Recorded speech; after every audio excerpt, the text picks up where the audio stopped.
واحدا ووقوفنا وقفة واحدة في وجه كل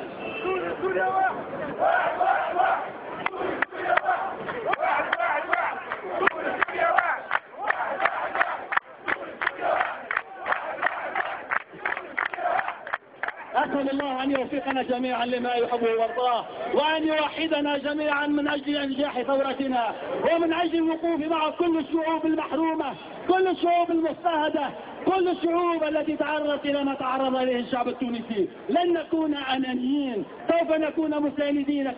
كل الشعوب، كما ساندنا شعبنا في ليبيا، كما ساندنا شعبنا في اليمن، كما ساندنا شعبنا في مصر، سوف نساند شعبنا في سوريا إلى آخر رمق، سوف نؤيدهم حتى يتحقق النصر بحول الله، وسوف نساند كل الشعوب العربية من أجل إحداث هذه النقلة التاريخية في تاريخ الأمة، لكي نخط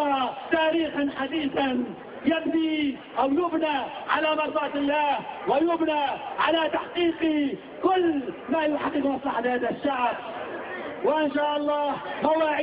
نلتقي في مواعيد لاحقة لنجدد العهد ونجدد الوفاء على هذه القيم. والسلام عليكم ورحمة الله وبركاته.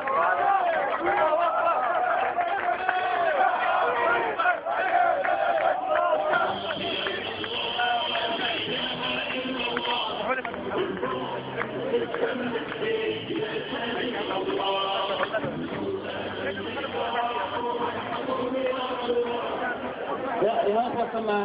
جمع